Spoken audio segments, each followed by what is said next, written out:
everybody, my name is Caroline and I'm the founder of 48 Hours Unplug. We organize slowdown retreats for CEOs.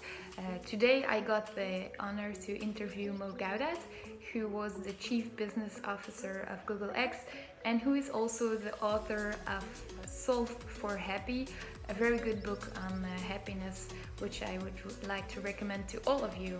As a teaser, I am gonna ask him a few questions on happiness in general, but also some relevant questions for the CEOs amongst you. I hope you like it.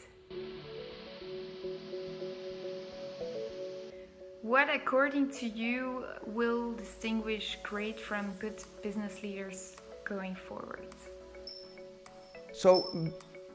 So business has evolved over the last 100 years in ways that have been sometimes really badly influenced by the greed and the desire to sell more and to become more profitable. And so, the evolution of advertising and the impact of Mad Men around changing how the messages are given to consumers, really not about the quality of the product or the value that they get, but more about like how can we work to your fear of missing out and to your greed, and to your ego, so that we can engage you to buy our product. And in an interesting way, businesses have grown on messages that are not always positive, and products have become incredibly successful, which are not really products that make our world a better place. Now, I tend to believe, through working at Google and through working at Google X, specifically the last 5 years of my career as the Chief Business Officer of Google X, that there is a lot more success and money to be made by actually creating businesses that impact our world positively. So, Google in general has always made a simple decision taught to us by Larry Page in what we used to call the toothbrush test, in terms of we're not going to champion a business that's not going to solve a big problem that affects the life of 1 billion people or more.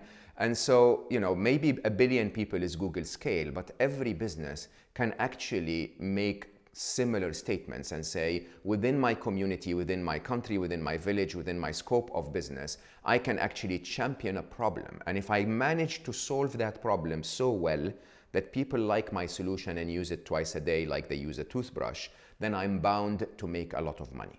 And so when we built Google X, in 2008, 2009, we built it based on that principle, but also on a principle that we call 10X, which is a principle that basically also pushes us for solutions that have never been done before, radical ideas that can sound a little bit like science fiction, but can truly push the world forward, not an X% improvement, but a 10X improvement.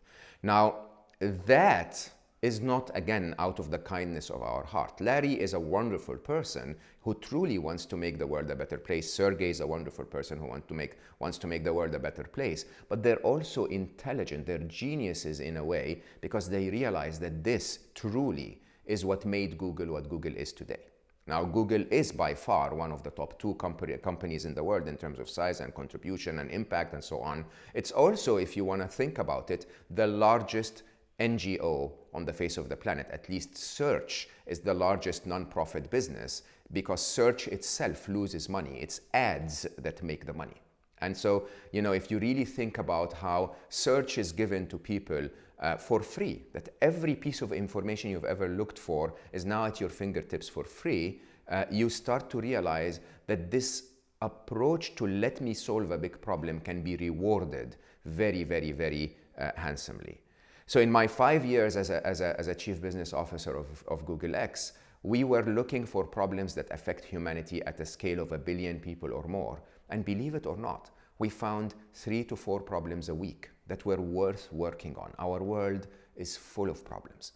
Business leaders who can actually commit to solving problems, not to just the bottom line and the profitability and the P&Ls that we work on and the HR factors that we measure, but actually to making a difference, those are the people that are going to create the future and create businesses that are the size of Google, or at least comparatively compared to the existing surrounding businesses.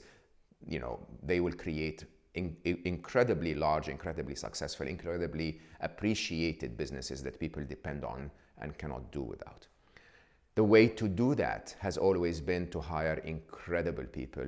And the way to do that has always been to create an environment that actually focuses on the people more than it focuses on anything else. And, you know, I know that maybe people will always say, oh, you bring everything back to happiness, Mo.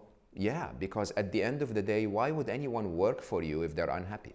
Now, of course, you can compensate them by paying them a little more and say, shut up, just work when you're unhappy. Yeah, you're going to do it for a while. It's going to cost you more. The right way to do it is to actually make people love to come to work. The way to make them love to come to work is not to lie to them and create slogans that they feel is not true. It's actually to create an environment where they believe in what they're doing and they feel happy doing it. And they do it with people that they love, that make them happy at work. And that truly has been, if you want, the summary of my experience of 30 years in working in corporate America at major companies. I realized that my job, as soon as I became a manager, was to create a happy environment that attracts the most talented people and keeps them, and then empower those people and take them and take obstacles out of their way. As a leader, my job was to make it easier for them to get what they were supposed to get done. And honestly, the only harshness I had in my organization was, we're going to agree a target. I'm going to make you happy. I'm going to empower you to achieve the target. But if you miss the target, I would ask you to leave your place so that someone else comes and takes it.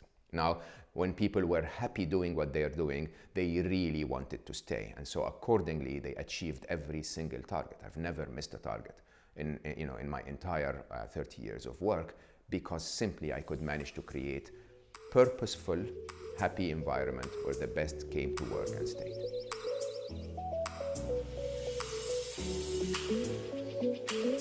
Thank you.